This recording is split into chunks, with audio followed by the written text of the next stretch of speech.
El profesor Cavalieri es doctor en Derecho, exdirector y profesor titular del curso de Responsabilidad Civil de la Universidad Estácio de Sá de Río de Janeiro. Fue promotor de justicia del Estado de Río de Janeiro, ingresando a la magistratura en 1972. Fue también juez y presidente del Tribunal de Alzada del Estado de Río de Janeiro y actualmente es magistrado desembargador del Tribunal de Justicia del Estado de Río de Janeiro. También autor de libros y diversos artículos. Profesor Cavalieri. Buena suerte.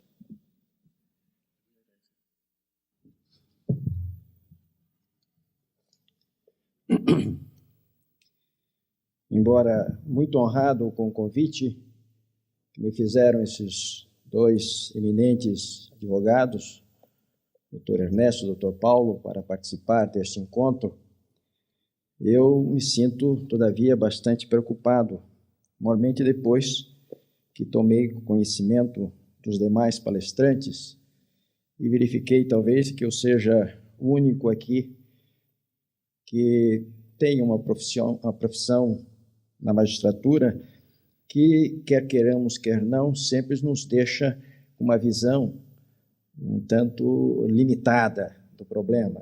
Como se diz, que o cachimbo deixa com a boca torta, e é claro que o magistrado fica também com as tendências normais da judicatura. Vejo que estou falando entre eminentes professores, juristas, etc., de modo que eu já, desde logo, lembro ao ilustre auditório que a minha participação será toda ela colocada num plano prático, praticamente em cima do nosso direito objetivo. Meus senhores, na década de 30, quando estavam construindo a grande ponte sobre a Baía de São Francisco, nos Estados Unidos, os construtores se viram a braços com um grave problema: a segurança dos trabalhadores. Quem ainda hoje sobe ao cimo de uma das torres daquela ponte, com cerca de 220 metros de altura, e olha lá de cima as águas da Baía, a centenas de metros abaixo, não deixa de ter um calafrio na espinha. Como seria possível trabalhar naquelas alturas sem o pavor de precipitar-se no abismo a qualquer instante? A ponte estava orçada em 35 milhões de dólares e os operários sabiam que para cada milhão a ser gasto havia a perspectiva de que um deles poderia perder a vida. Importava então em dizer que até o final da obra cerca de 35 trabalhadores poderiam morrer. E isso, a toda evidência, gerou pânico em todos. Cada um trabalhava obcecado com a ideia de que a qualquer momento poderia ser uma daquelas 35 vítimas. Por isso a obra caminhava lentamente, devagar, quase parando, ensejando graves prejuízos. Foi então que alguém teve a ideia de estender sobre toda a extensão da ponte uma gigantesca rede de cordas, de sorte que se algum operário caísse, haveria de ser por ela apanhado. A rede custou $80 mil, mas revelou-se desde logo um excelente investimento. Então, logo ela foi estendida, os operários readquiriram a confiança, voltaram a trabalhar normalmente, a obra atingiu o ritmo desejado, a ponte foi terminada no prazo previsto e, melhor do que tudo, sem o sacrifício de uma vida sequer. É que agora os operários tinham a resposta tranquilizadora para aquela inquietante indagação: e se eu cair da ponte? Este episódio, meus senhores, bem evidencia que segurança, proteção são também necessidades básicas do ser humano. A todo instante estamos nos indagando: e se eu cair da ponte, não é assim? E se eu ficar doente, se eu morrer, se minha casa pegar fogo, se roubarem meu automóvel e assim por diante. E é justamente aí que entra a ideia do seguro. Numa linguagem figurada, poderíamos dizer que o seguro é uma espécie assim de rede jurídico-econômica que nos protege dos riscos a que estamos expostos. Sabemos todos que 3 são os elementos essenciais do seguro: o risco, a mutualidade e a boa-fé. Esses elementos constituem aquilo que nós poderíamos chamar de tripé do seguro, uma espécie assim de trilogia ou santíssima trindade do seguro, por que não dizer? Risco é perigo, risco é probabilidade de dano, decorrente de um fato futuro, provável, mas que não depende da vontade das partes. Mas o risco é, na verdade, o elemento material do seguro, a sua base física, se assim pudermos dizer. De sorte que onde não houver risco, não haverá que se falar em seguro. As pessoas só fazem seguro em qualquer das suas modalidades, seguro de vida, seguro de saúde, seguro de coisas, porque estão expostas a risco. Só por isso. O segurador nada mais é do que um garante do risco do segurado, uma espécie assim de avalista ou fiador das consequências patrimoniais do risco a que o segurado está exposto. E tão forte, tão importante é essa garantia, que até se costuma dizer que pelo seguro se transfere o risco do segurado para o segurador. Não é assim? Na verdade, não é bem isso que acontece, porque, de acordo com as leis naturais, o risco não pode ser transferido para outrem. Com seguro ou sem seguro, é a pessoa ou coisa segurada que fica exposta a risco. É o operário que trabalha lá na máquina perigosa, ou então pendurado lá no andaime do 10º andar de uma obra. Sou eu que vivo numa cidade violenta como Rio de Janeiro. É o meu veículo que circula por ruas infestadas de ladrões e assim por diante. Na realidade, o que o seguro faz é transferir para o segurador as consequências patrimoniais, as consequências econômicas do risco do segurado. O segurado, mediante o pagamento de um prêmio, compra a sua tranquilidade. Que tranquilidade? De natureza econômica. Pois sabe, como já dissemos, que se eventualmente o risco a que ele está exposto vier a se materializar em um sinistro, ele terá todos os recursos econômicos necessários para recompor o seu patrimônio. E do ponto de vista do segurado, eu tenho para mim que esta garantia, esta segurança, é mais importante do que a própria indenização a que ele eventualmente fará jus. Quem faz um seguro de vida, por exemplo, não fica aí empenhado em morrer o quanto antes, só para que o beneficiário do seguro receba indenização, não é assim? A menos que ele não esteja bem do juízo. Essa pessoa, o segurado, quer viver, e quer viver o máximo possível, mas quer também a tranquilidade, a garantia, a certeza de que, se faltar, o seu dependente, os seus dependentes econômicos não ficarão ao desamparo. Quem faz um seguro de vida, ou melhor, de saúde, não fica torcendo para ficar doente só para passar alguns dias internados no hospital. Ainda se fosse num hotel 5 estrelas como esse, tudo bem, na verdade, mas no hospital, o que o segurado quer? Ele quer segurança, quer tranquilidade, ele quer ter a certeza de que, se ficar doente, não lhe faltarão recursos econômicos, médicos, para tratar a sua saúde. Terá hospital, terá internação, terá medicação, terá cirurgia, terá tudo. É isso que ele quer. E o mesmo ocorre com o seguro de coisas. Quando colocamos o nosso automóvel no seguro, não ficamos aí torcendo para que o veículo seja roubado ou furtado, só para termos a aventura de receber um cheque de indenização de uma seguradora, e na realidade, às vezes, é uma aventura. Consegui! Nada disso. Em todos esses casos, o que o segurado realmente quer, ele não quer que o sinistro ocorra. Ele quer segurança, quer tranquilidade. Ele quer ter a certeza que, como já disse, se o risco a que ele está exposto vier a se materializar num sinistro, terá os elementos patrimoniais e econômicos necessários para recompor o seu patrimônio. Por isso, numa linguagem também singela, numa definição singela, Eu costumo dizer que o seguro é o contrato pelo qual o segurado, mediante o pagamento de um prêmio, transfere para o segurador não o seu risco, isso é intransferível, mas as consequências patrimoniais do seu risco, caso esse risco venha efetivamente a se materializar em um sinistro. O segundo elemento do seguro, como já disse, é a mutualidade, que é também a sua base econômica. Quando falamos em mutualidade, estamos falando de uma operação coletiva de poupança. Um grupo de pessoas expostas aos mesmos riscos, reunindo os seus elementos, os seus recursos econômicos e contribuindo para a constituição de um fundo capaz de bancar os prejuízos decorrentes dos riscos a que eles estão expostos.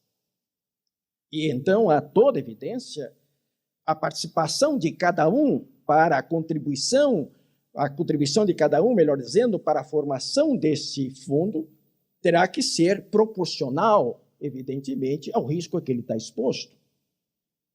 É possível calcular, prever, com muita proximidade, através de dados estatísticos, cálculos atuariais, a lei dos grandes números, o número de sinistros que poderão ocorrer em um determinado período de tempo, atingindo um determinado número de pessoas, as despesas que serão necessárias para cobrir esses prejuízos e, consequentemente, então, a participação de cada um para a constituição desse fundo. Isto é mutualidade. É uma certa proporcionalidade que tem que haver entre risco e prêmio a ser pago. Tão importante, meus senhores, é a mutualidade no seguro, esse equilíbrio econômico, que o nosso Código Civil dedica nada menos do que 3 artigos para enfatizar a necessidade desse equilíbrio econômico ou desta proporcionalidade, pelo menos, que tem que haver entre risco e prêmio. Temos, primeiramente, o artigo 1432 do Código Civil, que diz assim: os riscos cobertos pelo segurador são os riscos futuros previstos no contrato. Eu observo que o Código Civil, está vendo, não precisava falar que os riscos são futuros, né? Porque risco, pela sua essência, pela sua natureza, é sempre futuro. Risco passado já é sinistro. Mas vamos ao que importa.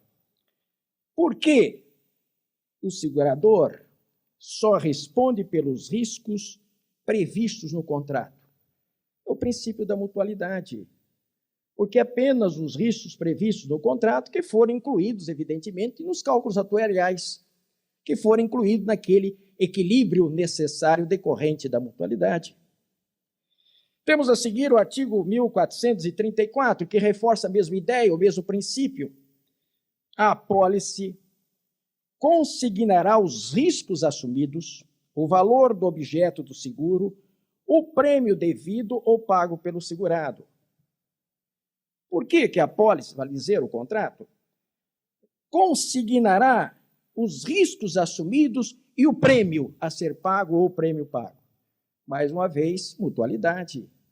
Proporcionalidade necessária que tem que haver entre risco e prêmio a ser pago, para que haja um certo equilíbrio econômico no contrato. E, finalmente, para não cansá-los, temos ainda o artigo 1460 do mesmo Código Civil, que, mais uma vez, bate na mesma tecla. Ele é até repetitivo.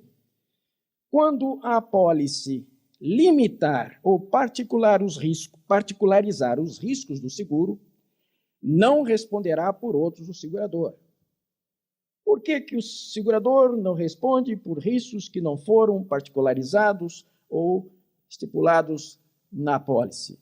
Mais uma vez, mutualidade, porque se tiver que responder por um risco que não foi incluído, que não foi levado em consideração nos cálculos atuariais, terá que pagar, evidentemente, por aquilo que não recebeu. Boa definição de seguro, fundada nesse princípio da mutualidade. É aquela que nos deixou a rainha Elizabeth I da Inglaterra há mais de 3 séculos atrás. Ela dizia: com o seguro, O dano é um fardo que pesa levemente sobre um grande número de pessoas, em vez de insuportavelmente sobre um pequeno número. Mutualidade é isto, meus senhores, é solidariedade, é divisão dos custos, dos riscos comuns, é operação coletiva de poupança, porque na base de todo e qualquer tipo de seguro haverá sempre uma operação coletiva de poupança, muitos contribuindo para a formação de um risco, da formação de um fundo capaz de cobrir os danos decorrentes dos riscos a que todos estão expostos.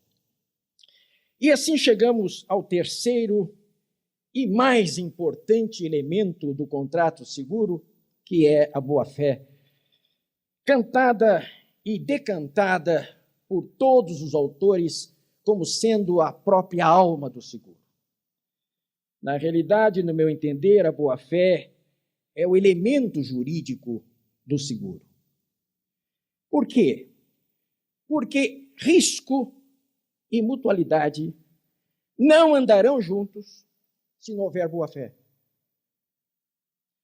Porque se não houver boa-fé, veracidade, tanto do segurador como do segurado, o seguro será inviável. Porque não haverá como compor esses dois elementos que são básicos no seguro, aos quais já me referi, o risco e a mutualidade. O exame conjugado desses elementos que estamos aqui examinando nos permite exatamente compreender como é indispensável esse perfeito relacionamento, essa trindade do seguro, para que as coisas possam funcionar adequadamente. Eu costumo dizer que boa-fé nada mais é do que o elemento principal, o elemento crucial, o elemento indispensável em qualquer modalidade do seguro. Tanto é assim que o nosso Código Civil,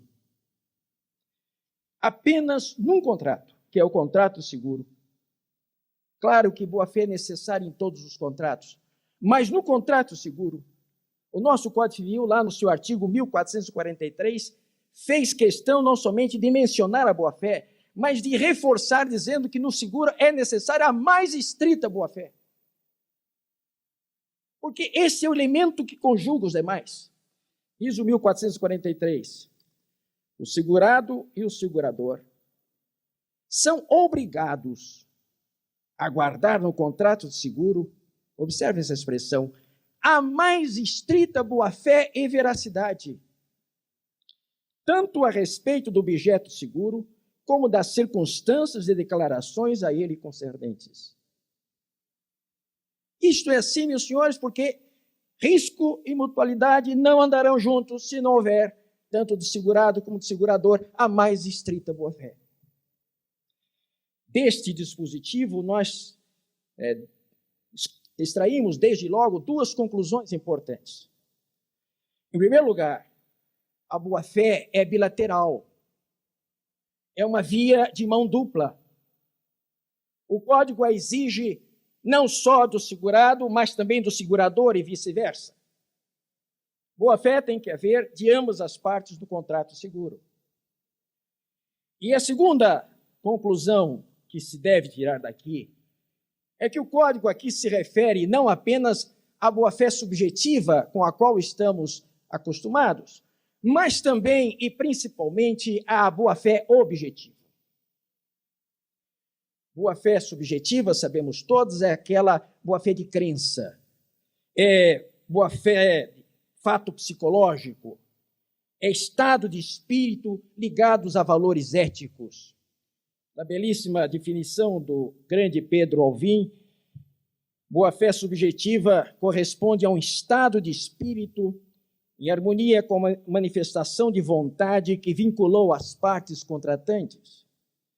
É a intenção pura, isenta de dolo ou malícia, manifestada com lealdade, de modo a não induzir a outra parte ao engano ou erro. O Código se refere a essa boa-fé subjetiva no artigo 1444, vamos voltar a falar dele se o tempo der, quando exige do segurado manifestação ou declarações de vontade verdadeiras. E pelo que está sendo debatido hoje, agora o seguro celebrado através da via eletrônica. Como celebrar um seguro através dessa via sem boa-fé? Sem que haja lealdade, sem que haja veracidade de ambas as partes? Será absolutamente impossível.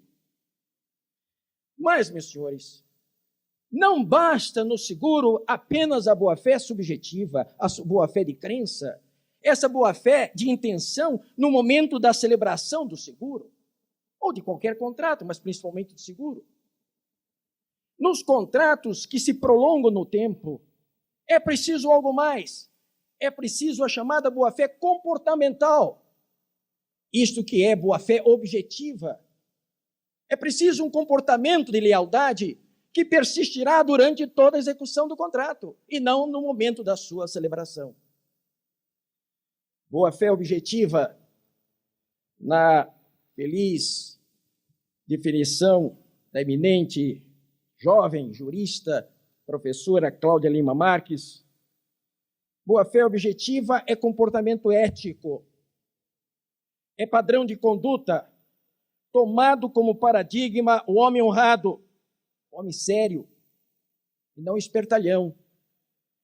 Indica a conduta leal e respeitosa que deve pautar as relações entre segurado e segurador. Fonte de deveres anexos ao contrato, além daqueles expressamente pactuados. Deveres anexos, o que vem a ser isso? Contrato seguro gera obrigações, não somente aquelas que estão expressas no contrato, obrigação de dar, fazer, não fazer, mas deveres anexos, que é o dever de lealdade, de cooperação. Esses deveres anexos é que têm que perdurar durante toda a execução do contrato, tanto do segurador como do segurado. Em síntese, meus senhores, boa-fé objetiva impõe um comportamento jurídico de lealdade e cooperação nos contratos, não somente na hora da sua celebração, mas também durante toda a sua execução. E eu gostaria de ressaltar, para encerrar esse item, que a boa-fé não somente foi prestigiada, mas também reforçada no Código do Consumidor, ao qual há pouco me referi. A boa-fé, no meu entender, é o princípio cardeal do Código do Consumidor. Eu costumo dizer que é o novo mandamento das obrigações nas relações de consumo. É um novo mandamento. Claro que ainda não nos habituamos com ela, vamos ter que mudar a mentalidade do brasileiro.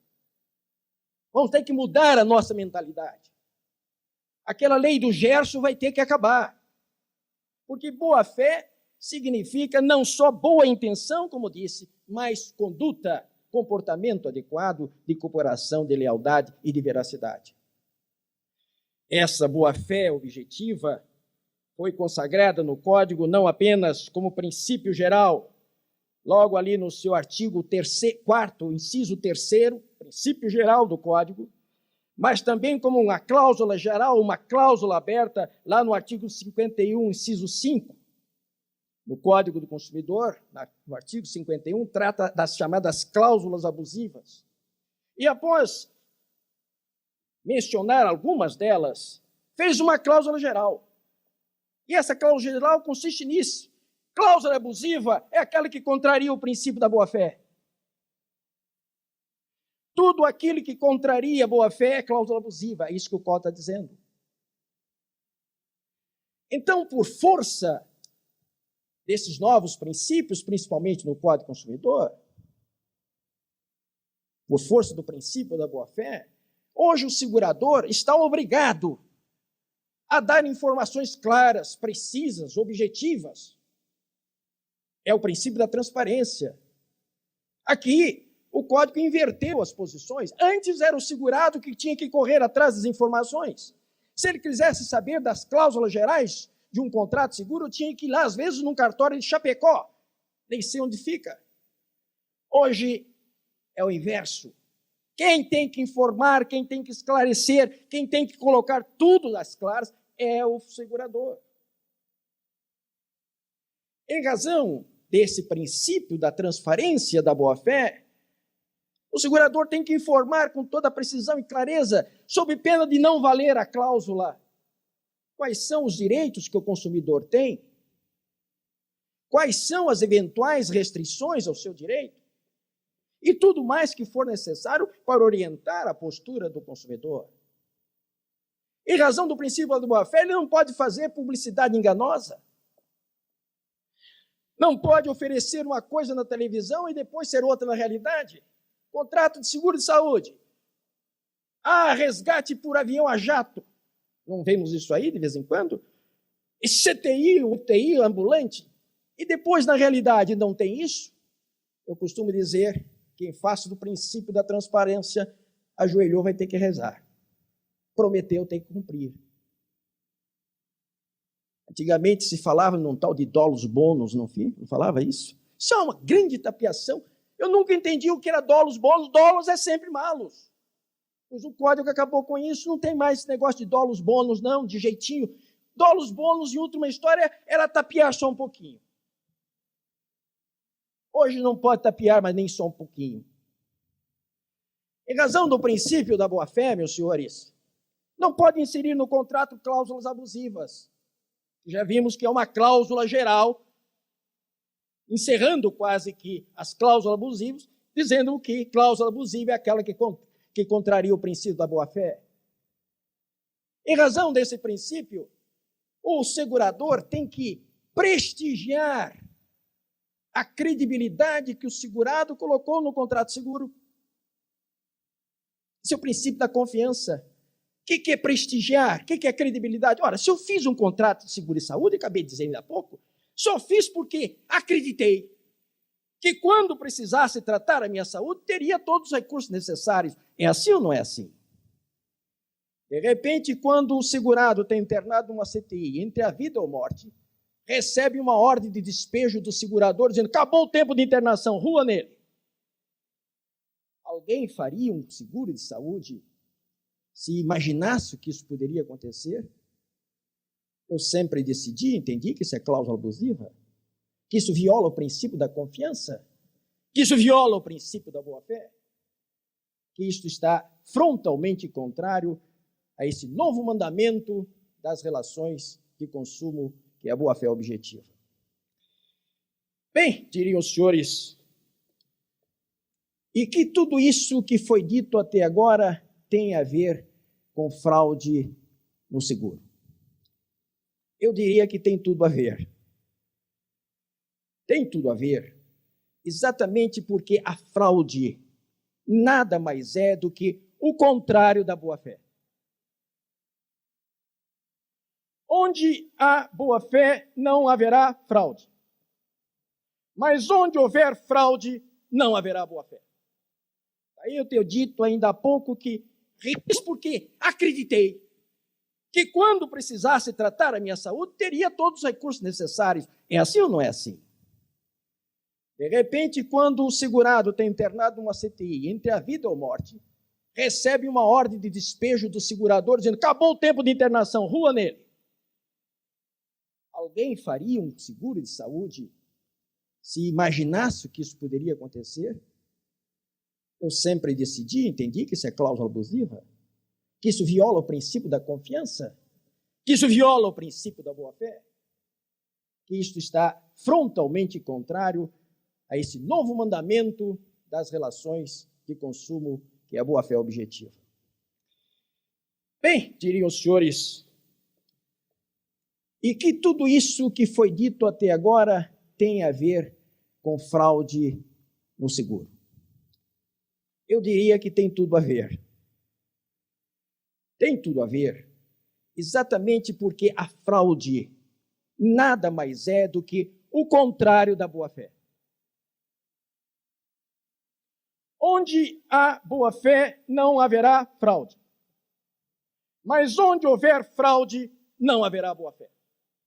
Aí eu tenho dito ainda há pouco que risco e mutualidade não andarão juntos se não houver boa-fé. E o exame conjugado desses elementos primordiais do seguro, creio eu, que nos ajuda a compreender, o exame nos ajuda a compreender o porquê de ser a fraude a inimiga número 1 do seguro. A fraude é a inimiga número 1 do seguro, exatamente porque ela elimina a necessária relação de proporcionalidade que tem que haver entre prêmio e mutualidade, prêmio e risco. Porque ela desequilibra economicamente o contrato de seguro, porque ela, enfim, inviabiliza o seguro. Inviabiliza de tal maneira que acaba, às vezes, tornando tão alto o prêmio a ser pago que ele se torna insuportável para um grande número de pessoas. Por isso, como dizia, a fraude, no meu entender, é toda conduta que viola o princípio da boa-fé, praticada por qualquer das partes do seguro, tanto o segurador como o segurado. É claro, meus senhores, que a fraude terá graus. É claro que ela terá maior ou menor intensidade, poderá ter maior ou menor repercussão, mas não tenham dúvidas. Na sua essência, na sua substância, fraude é má-fé. E em qualquer hipótese em que segurado ou segurador estiverem de má-fé, estão agindo com fraude. Esta fraude no seguro pode ocorrer em 3 momentos distintos, principalmente em 3 momentos. Primeiramente, no momento da celebração do contrato de seguro. E aí, quase sempre, o que há é a falta de boa-fé subjetiva, é a má-fé subjetiva. O Código Civil se refere a este momento, a esta fraude, melhor dizendo, do segurador, no momento da celebração do contrato, no seu artigo 1446. É um artigo pouco citado, mas que ilustra o que nós queremos dizer. Diz o 1446, o segurador que, ao tempo do contrato, sabe estar passado o risco de que o segurado se pretende cobrir, e, não obstante, expede a apólice, pagará em dobro o prêmio estipulado. Ora, vejam, se o segurador sabe que o risco do segurado, se o segurador sabe que o risco do segurado já passou, então não há mais risco. E se não há mais risco, não há mais que se falar em seguro. Porque sem risco, não há que se falar em seguro. O risco é a base física, material do seguro. Mas, se não obstante, mesmo assim, ele emite a apólice, é porque está com má fé. Porque está a fim de receber o prêmio sem ter que arcar com nenhum risco. E é por isso que o Código diz que ele deve devolver em dobro o prêmio que recebeu, ou que teria o direito de receber. A fraude do segurado no momento da celebração do seguro, e aí vem também má-fé subjetiva, está mencionada no artigo 1444 do Código Civil, ao qual me referi ainda há pouco. Diz ali, se o segurado não fizer declarações verdadeiras e completas, omitindo circunstâncias que possam influir na aceitação da proposta ou na taxa do prêmio, perderá o direito ao valor do seguro e pagará o prêmio ao vencido. Todos nós que já fizemos contratos, seguro de saúde, seguro de vida, compreendemos bem isso que aqui está. Mas agora, então, contratação do seguro pela internet. Em razão da massificação do seguro, principalmente o seguro em grupo, o seguro coletivo, Não há mais tempo e nem dinheiro. Os custos ficam muito elevados para exames prévios, para vistorias prévias, exames médicos, etc. Então, somos convidados a preencher um formulário, a responder algumas perguntas. E este formulário tem que ser respondido de boa fé. Intenção pura. A lei nos exige que as declarações sejam verdadeiras, que não haja omissão intencional, que não haja omissão dolosa. Sempre que o segurado omitir uma informação que poderia e deveria prestar, ou fizer afirmações que não correspondem à verdade, indiscutivelmente está faltando com o princípio da boa-fé. E, consequentemente, está agindo com fraude. É fraude no seguro. A segunda Câmara Civil, lá do nosso Tribunal de Justiça, julgou recentemente um caso do qual fui relator e que bem ilustra o que estamos querendo aqui dizer. Um cidadão fez um seguro de saúde para si e a sua família, só que não informou que a sua filhinha sua filhinha mais nova, com menos de 1 ano de idade, havia nascido com gravíssimos problemas de saúde. A menininha havia nascido prematuramente, com apenas 6 meses, e contendo graves problemas de saúde, insuficiência cardíaca, raquitismo, hemorragia cerebral, crises convulsivas e etc. Obviamente, menos de um mês depois da celebração do contrato, teve que fazer uma internação e a empresa, a seguradora, recusou-se a cobrir a internação, alegando fraude no preenchimento da apólice. Da proposta. E a nossa Câmara teve que acolher, lamentavelmente, a tese da seguradora, porque ali a fraude estava mais do que configurada. A ementa do acordo é essa: omissão intencional do segurado a respeito de doença anterior ao contrato é causa de exclusão da cobertura, consoante artigo 1444 do Código Civil, pois afasta o próprio risco, a alia, que é elemento essencial do seguro. Se eu estou querendo cobertura por um mal que eu já tenho, eu não estou querendo cobertura por um risco, eu estou querendo indenização por um prejuízo que eu já tenho. Assim, provado que a beneficiária do seguro nasceu com gravíssimos problemas de saúde e já havia sido submetida à cirurgia cardíaca, já tinha submetido uma cirurgia cardíaca antes de fazer o seguro, pouco antes da celebração do contrato, circunstâncias essas omitidas quando do preenchimento da proposta, resulta evidenciada a má-fé do segurado, capaz de ensejar a exclusão da cobertura. E, nesse sentido, há dezenas de acordos de todos os nossos tribunais, porque, sem dúvida alguma, são os casos que, com mais frequência, são levados à apreciação do judiciário. Eu lembro, todavia, e isto me parece importante, que a boa-fé do segurado é presumida e que cabe ao segurador a prova da má-fé. Prova essa que quase sempre é praticamente impossível. Prova essa muito difícil de ser produzida. Mas a boa-fé é presumida. De sorte que caberá à seguradora provar a fraude, como nesse caso acabou ficando provado.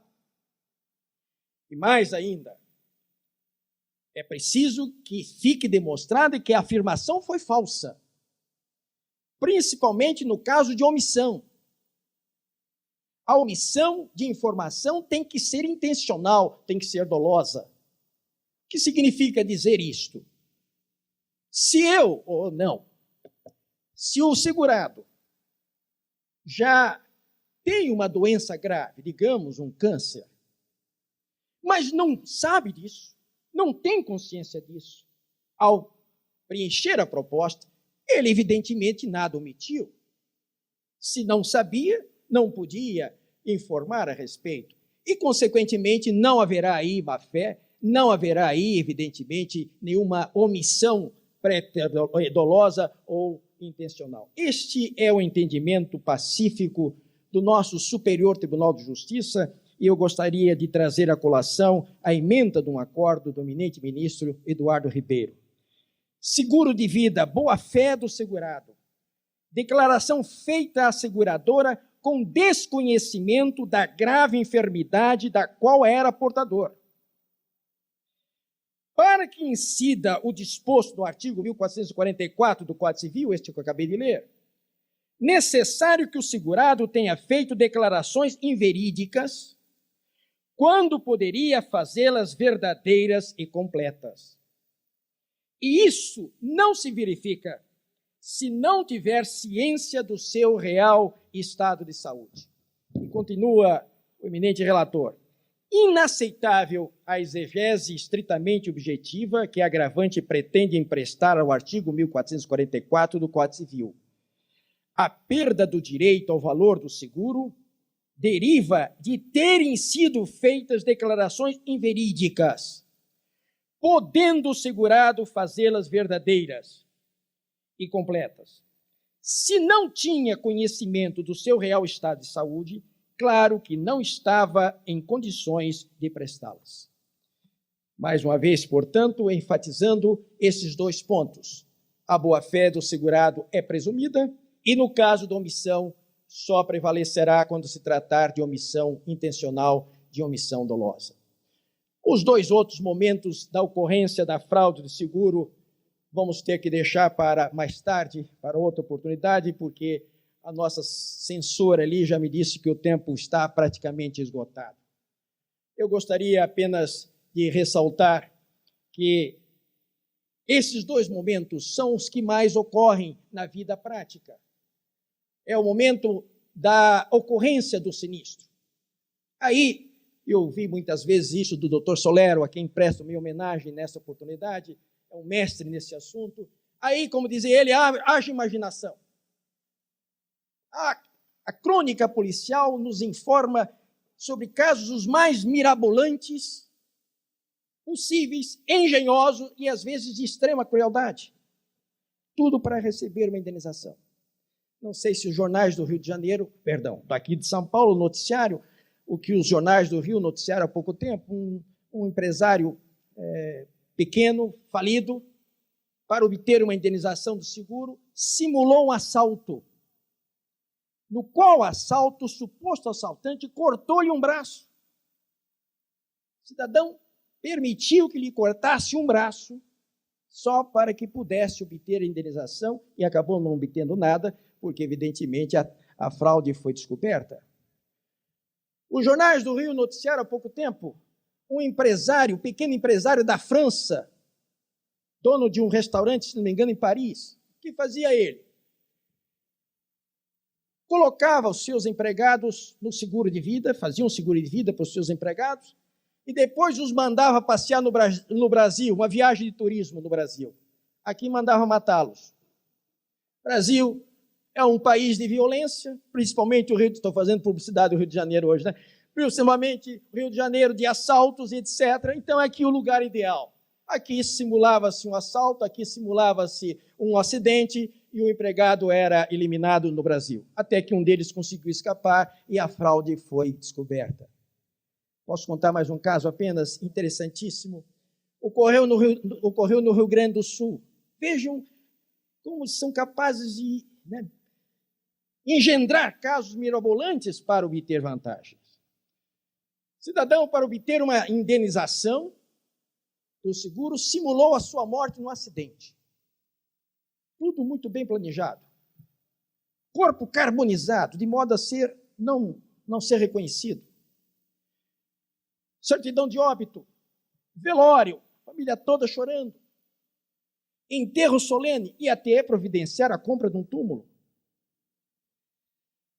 Depois que a suposta viúva recebeu a indenização, a família se mudou para uma cidadezinha do interior de Mato Grosso para recompor a vida. E tudo teria corrido muito bem se não houvesse uma pequena falha. A família esqueceu-se de pagar 2 ou 3 prestações do túmulo que havia comprado. E a administração do cemitério, procurando a família, não encontrando, resolveu promover, não sei se uma ação de despejo ou uma reintegração de posse, e obtida a liminar, obtida a decisão judicial, abriram-se o túmulo, verificaram que o caixão estava muito leve, abriram, não existia cadáver ali dentro. Moral da história: morar de graça nem no cemitério. Meus senhores, eu quero encerrar felicitando os organizadores deste simpósio e principalmente pela criação deste instituto. E por que eu faço? O seguro é, sem dúvida, hoje um dos institutos mais populares. Pelo menos é um dos que mais frequentam o judiciário. Somos, hoje, no Brasil, cerca de 60 milhões de segurados, dos quais cerca de 40 milhões só no seguro de saúde. Não obstante esta popularização do seguro, eu costumo dizer que o seguro, lamentavelmente, no Brasil ainda é um ilustre desconhecido, principalmente pelos profissionais do direito. Lamentavelmente, ainda encontramos magistrados confundindo prêmio com indenização. Ainda há poucos dias, despachando um agravo de instrumento, verifiquei que a ilustre magistrada havia confundido o prêmio com indenização. Ela estava pensando que prêmio é aquilo que o segurado recebe da seguradora e não aquilo que ele paga. Isto ocorre, no meu entender, por uma razão muito simples, porque não há tempo de estudar o seguro na faculdade. O direito civil é muito extenso, então dedica-se, se tanto, 2 aulas, 1 aula, em passando ao contrato de seguro, e depois nunca mais ouvimos falar dele. Vamos ouvir falar deles na vida prática, quando temos que começar a enfrentar os casos práticos que nos chegam às mãos, quer como advogados, quer como magistrados. E então começamos a estudar o seguro, mas, que eu digo, aos pedaços, em parte. E não conseguimos ter dele uma visão técnica global, científica. E aí os disparates são enormes. As decisões, as mais sem fundamentos possíveis, e às vezes as postulações também as mais desbaratadas. E não obstante, como já disse, o seguro movimenta hoje bilhões de dólares, não só no mundo, mas também no Brasil. O seguro é, sem dúvida alguma, uma fonte de riqueza, circulação de riqueza, gerador de milhares de empregos. É algo da maior importância nesse segmento econômico e que, portanto, merece muito destaque.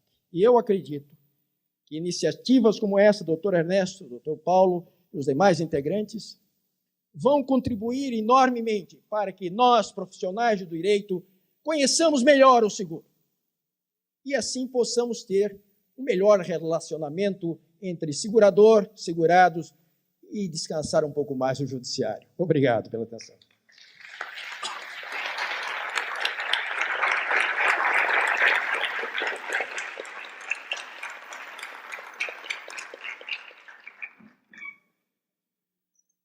Agradecemos al profesor Cavaliere y Filho por su exposición y vamos a dar lugar al periodo de preguntas. Han sido muy fructíferos esta tarde, han llegado como 30 preguntas. Naturalmente, no van a poder ser respondidas todas en este momento. Ojalá que lo puedan hacer la mayor parte de ellas. 31 me dicen. En primer lugar, y en castellano, un aporte de Pablo Medina, de México. Más que una pregunta, comenta que en México la legislación le da absoluta importancia a la buena fe en el contrato de seguro, tanto que cuando falta, la sanción establecida es la rescisión de pleno derecho del contrato. Las preguntas.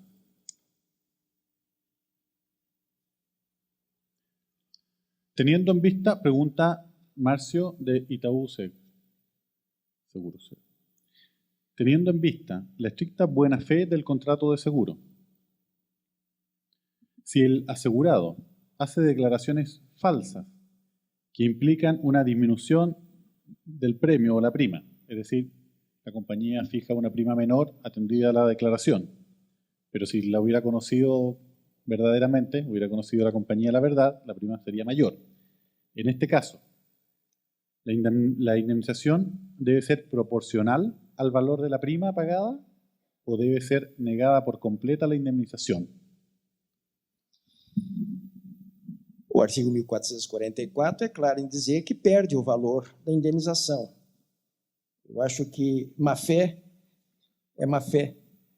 Ela não pode ser prestigiada nem em favor do segurador, nem em favor do segurado.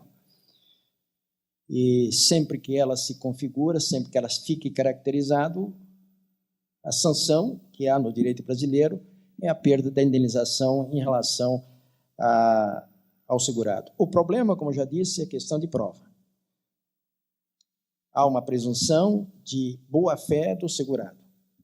E esta presunção tem que ser desfeita, tem que ser elidida pelo segurador. Se ele conseguir elidir essa presunção, não terá que pagar a indenização. O exemplo do caso que julgamos, como esses tem centenas, é exatamente nesse sentido. Gracias. Ginir pregunta, en el caso de un seguro de garantía, un tercero de buena fe podría haber negado su derecho a indemnización en caso de haberse contratado fraudulentamente o haber ocurrido fraude por parte, yo entiendo, del contratante de la póliza con la compañía, porque en la póliza de garantía hay tres partes participantes de algún modo. Entiendo entonces que la pregunta está dirigida: seguro de garantía, caución, fianza. Sí. Bien. En el caso en que el fraude lo hubiera cometido el contratante de la póliza, pero que no es el beneficiario, ¿se entiende eso? Bom, tem casos que a gente pede conselho, né? Fecha a porta e discute entre os magistrados qual a melhor solução. Confesso que ainda não enfrentei os casos de seguro de fiança, seguro de garantia, mas no caso, por exemplo, de seguro de vida, o Superior Tribunal de Justiça tem entendido que, se houve fraude na celebração do contrato de seguro de vida, o beneficiário, evidentemente, ainda que de boa-fé, em princípio, não tem direito a receber a indenização. Houve um caso bastante discutido no Superior, que houve uma nuance nesse sentido. Eu não sei como é que poderia se dar essa fraude no seguro de garantia. Não sei se quem fez a pergunta poderia formular um exemplo um pouco mais objetivo, mais concreto, para que nós pudéssemos ter aí a base do entendimento da pergunta. Quem fez a pergunta? Você está entendendo? Danir, pero yo puedo tratar de... Deixa eu falar. Por vezes, o contratante de um determinado serviço, ele estabelece a obrigatoriedade de se realizar um seguro por parte do contratado em seu favor na hipótese de inadimplência, por exemplo. Sim. Então, o que se pergunta é se existir algum tipo de, se for caracterizada má-fé, nessa relação entre segurador e segurado, se esse terceiro, que seria o beneficiário da eventual indenização, sofreria as consequências dessa má-fé. Não sei, entendi agora.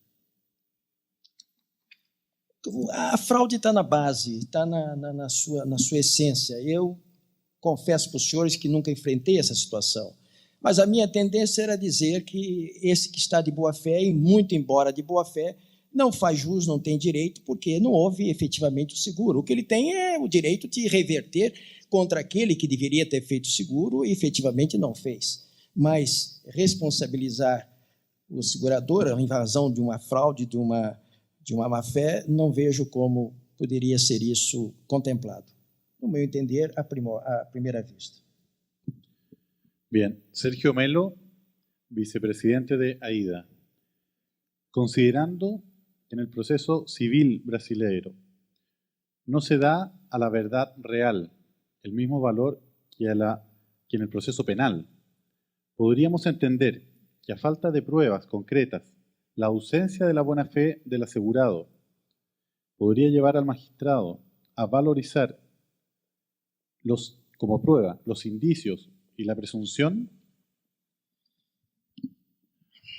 Era uma parte que eu gostaria de ter abordado. A prova da má-fé, da fraude, é dificílima.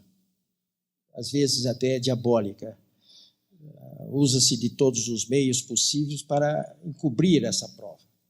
Eu, pessoalmente, como magistrado, tenho entendido que indícios fortes, indícios veementes, são meios aceitáveis da prova da fraude. Eu cito um exemplo que eu tive oportunidade de julgar. Um cidadão reclamava uma indenização por um seguro de vida que o seu tio teria feito em seu favor. A seguradora não queria pagar, alegando fraude na celebração do seguro. E demonstrou o seguinte: o tio desse cidadão era um humilde lavrador que morava lá no interior de Santa Catarina, semi-analfabeto, tinha mulher e filhos, e, no entanto, fez um seguro de saúde contemplando ele, sobrinho, que morava no Rio de Janeiro, que talvez nem conhecia o filho, pouco tinha convivido com o tio, nem tinha convivido com o tio. Só por aí, senhores, nós começamos a ver que há uma discrepância. Ninguém faria um seguro em favor de um sobrinho, preterindo a mulher e os filhos, em são juízo. Verificou-se também que esse cidadão que teria feito seguro já sofria de um câncer da garganta e o seguro foi feito 100 dias antes, exatamente 100 dias antes dele morrer. A assinatura da proposta era totalmente diferente do seu preenchimento. Então, como imaginar que um cidadão que morava lá no interior de Santa Catarina, humilde, lavrador, semi-analfabeto, ia deixar desamparo a mulher e os filhos, vir ao Rio de Janeiro para fazer um seguro em favor de um sobrinho que até, quem sabe, nem o conhecia, preterindo todo mundo? Isso, no meu entender, são indícios veementes que foram acolhidos e nós entendemos ali que estava configurada, demonstrada a fraude e que não havia o dever de pagar a indenização. Então, eu acho perfeitamente que indícios fortes e veementes podem ser elementos de convicção do magistrado. Gracias. Voltaire Marenzi vai fazer diretamente sua pergunta. Em primeiro lugar, eu agradeço a deferência do nobre presidente desse trabalho, desta mesa, em me facultar, quebrando o protocolo, a possibilidade da minha manifestação verbal. E nessas primeiras palavras, eu gostaria de acentuar também a minha satisfação, o meu regozijo em estar aqui somando neste congresso tão bem construído pelo Ernesto e pelo Paulo, dando oportunidade a que uma figura exponencial como Solero realmente levasse o nome desse congresso. Para mim, é um redobrado júbilo e êxito, porque também trabalhei poucas vezes junto com Solero e Pedro Alvim, talvez na construção daquilo que nós tínhamos na utopia de elaborarmos um código de seguros. Eu gostaria, em primeiro lugar, de transmitir a minha satisfação em ouvir as eloquentes e brilhantes palavras do desembargador do Rio de Janeiro, Sérgio Cavalieri, mas também por uma questão até de lealdade, e talvez até porque tenha sido juiz por osmose, possa fazer uma ressalva de dizer que muitas vezes os juízes confundem prêmio com indenização. Eu estava relendo pela segunda vez, porque para a compreensão do Tratado de Direito Privado do Pontes de Miranda é preciso que se releia pelo menos 2 vezes os 5 primeiros volumes, e vi que no 5º volume, Pontes de Miranda também, talvez distraidamente, fez esta confusão entre prêmio e indenização. Então, talvez aqui não estou querendo dizer que realmente não ocorra na prática, talvez houve um lapso do nosso mestre maior, o nosso mestre do século, que foi Ponce de Miranda. Com relação exatamente ao assunto da boa-fé, eminente desembargador, data vênia, entendimentos, inclusive, trazidos à colação aqui com o voto do ministro Eduardo Ribeiro, do STJ, neste voto realmente se verifica que a má-fé foi realmente manifestada ou formalizada pelo próprio segurado quando da elaboração do seguro de vida. Acontece muitas vezes que em votos mais audaciosos, no Superior Tribunal de Justiça, e eu posso dizer aqui, citar, porque realmente trabalhei no Superior Tribunal de Justiça, a terceira turma tem entendido e tem entendimento de que é preciso uma prova eloquente de que realmente o segurado tenha querido fraudar a seguradora. E exatamente como ressaltou Vossa Excelência, eminente desembargador, esta prova é dificílima. E para que exista esse tipo de prova, evidentemente que estamos invertendo totalmente o princípio, o ônus da prova, e notadamente estamos desprezando os artigos 1443, a meu juízo, e 1444 do Código Civil Brasileiro. É por isso que acho que esta talvez seja a minha pergunta a Vossa Excelência, se não seria em função disso, exatamente para que se pudesse recrudescer esse princípio do mutualismo, que o Superior Tribunal de Justiça tem esses entendimentos, para que realmente exista um maior equilíbrio, já que muitas vezes, tantas vezes, o segurado prestou tantos prêmios, pagou todas as prestações em dias e, na verdade, não no final da sua vida, por esquecimento, ou por oblívio, ou qualquer outra situação do acaso, tem esquecido de pagar o prêmio na hora certa. Então, estas eram as considerações que julguei oportunas fazer. Muito obrigado. Eu agradeço as palavras do Dr. Voltaire, um dos grandes mestres aí do seguro, mas acho que o que eu coloquei foi exatamente isso. Aquele acordo do ministro Ribeiro foi exatamente o contrário. Ele entendeu que não havia a má-fé, porque o segurado, quando fez as declarações, não sabia, não tinha conhecimento da doença que ele eventualmente já possuía. Não havia uma omissão intencional, é preciso que essa omissão seja intencional. E a boa-fé do segurado é presumida e tudo mais. No que diz respeito a mero retardamento no pagamento do prêmio, eu também acho que é uma desumanidade simplesmente desconsiderar toda a vida do segurado, todo o contrato que vem sendo realizado, simplesmente porque houve um atraso no pagamento. O que importa em matéria de seguro, a meu entender, é exatamente isso, má-fé ou não. É a má-fé que descaracteriza o seguro, é a má-fé que desequilibra o seguro. Não havendo má-fé, não se pode, evidentemente, punir quer o segurado com as sanções de perda do valor da indenização. Agora, em matéria de fraude, uma vez mais, maiormente quando não se trata desses seguros de saúde, etc., nós não podemos também fechar o olho àquela evidência da fraude. A fraude, às vezes, está evidenciada, mas por uma questão de generosidade, nós vamos passar a mão por cima e dizer, não, mas coitadinho dele. Isto repercute em cima de todos os seguradores. Houve uma época, por exemplo, que se discutiu muito no judiciário, hoje já tem lei expressa, se dava ou não cobertura para a AIDS. Eu sempre sustentei isso, nós podemos ser até bonzinhos, vamos dar cobertura para todo mundo, mas isto, alguém vai ter que pagar a conta. Quem vai pagar a conta? Somos todos nós, porque isso vai influenciar na mutualidade, e evidentemente que isso será repassado em custos futuros, e, consequentemente, quem não está nesse grupo de risco vai ter que bancar esse tipo de seguro, esse tipo de prêmio, porque vai sair de alguém. Então, o seguro é um equilíbrio. Sempre que nós abrimos o leque dos riscos, vão aumentar, evidentemente, os custos. Se um dia resolvermos fazer seguro para... Aqui no Brasil não tem problema, mas para terremoto no lugar onde ocorre muito terremoto, é evidente que os custos serão maiores. Por que o seguro de automóvel no Rio de Janeiro está quase que insuportável? Porque o índice, creio que em São Paulo também, que o índice de furto e de roubo é enorme. Cada vez que, quanto mais roubo, mais aumenta o prêmio para cobrir. Todos nós pagamos a inércia, a fraude e tudo mais que ocorre nesse setor.